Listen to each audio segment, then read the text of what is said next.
ม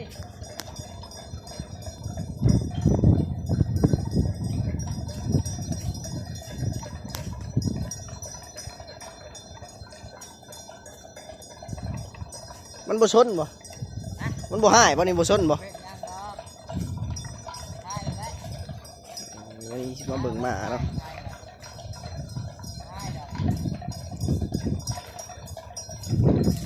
โอ้ยงัวควายก็หลายขนาด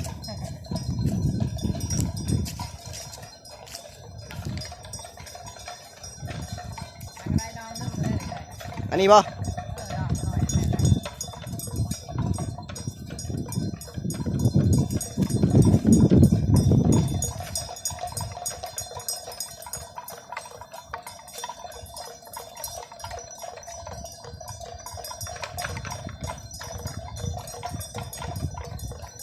อยู่บ้านนาธมาน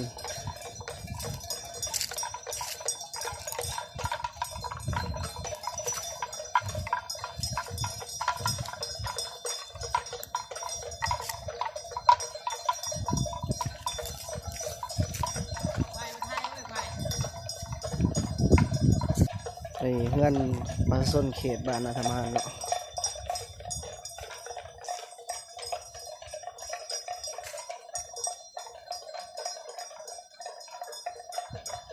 เลิกมาพี่น้อง2-3 แม่ลูกหัวควาย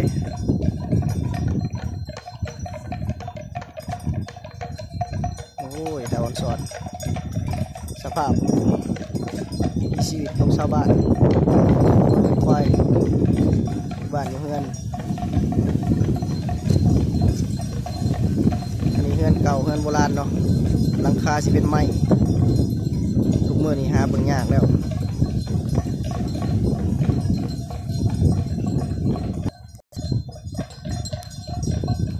อันนี้น้ำ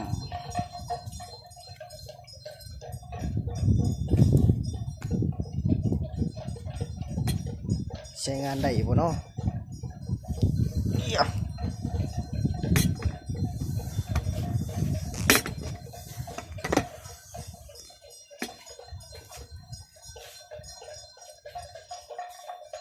ชีวิตของประชาชนบ้านนาธมานใช้ชีวิตแบบพอเพียงพี่น้องเอ้ย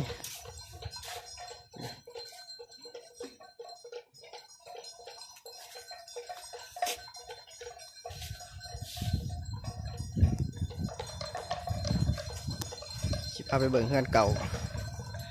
หลังคาเอาไม้เฮ็ด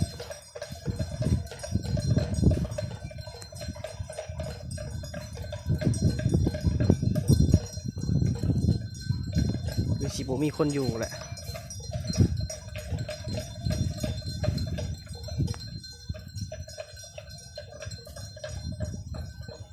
อันนี้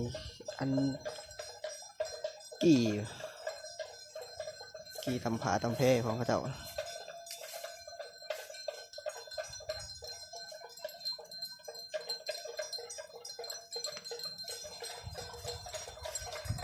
เดี๋ยวสิพาไปเบิกหมาอีกพี่น้อง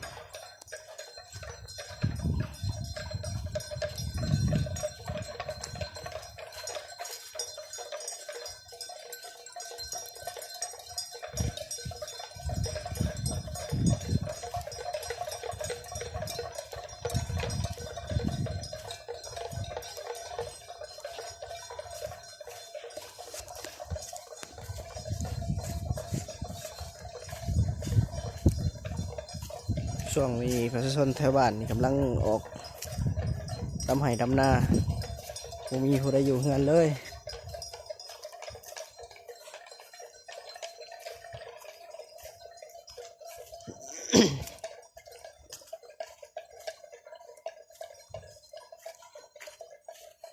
พาไปเบิ่งหมาโอ้งามหลายหมาเลยเพื่อนนี่กับบุมีผู้อยู่ออกให้ออกหน้าเบิด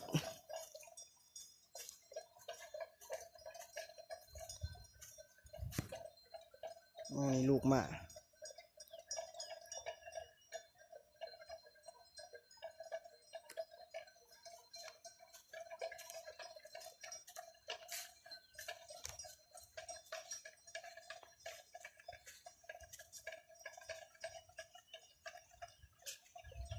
โอ้งามหลายงามหลายมันซ้อนดิทงไห่ทงหน้าเขียวกระจา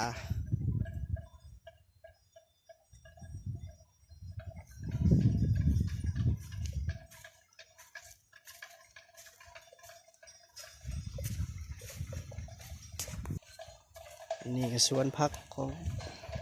เพิ่นอันนี้ก็ได้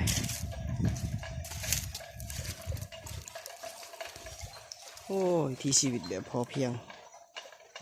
หมัก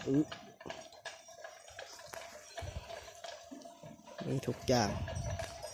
หมักหุ้งสิไข่นะก็ได้เป็นปลูกไว้โอ้คักหมากเพชรก็มีนะหมากเพชรโอ้คักหลายนี่ก็เงินเพิ่นมีผู้อยู่สิออกให้ออกหน้าเบิดละ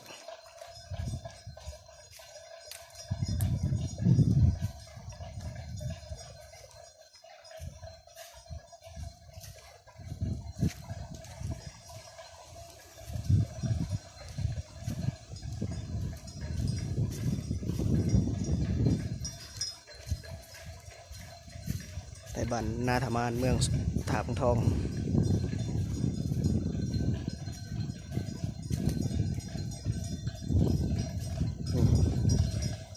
หมากเผาปลูกไว้นี่เฮือนนี้ก็มีอีกพี่น้องเขาเอิ้นอะไรยังน้ำฉูบน้ำบาดาลบ่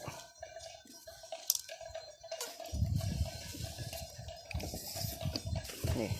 โอ้ยมีน้ำเฉย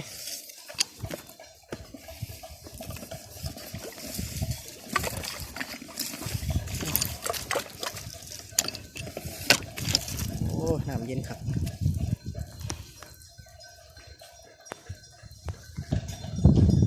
นี่ครับตีหางไม้ปลูกพักบริปลูกแล้วเป็นของหางอ่อนซอนมีชีวิตในบ้านครับ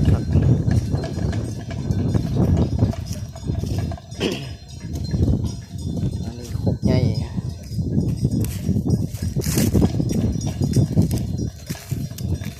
ใส่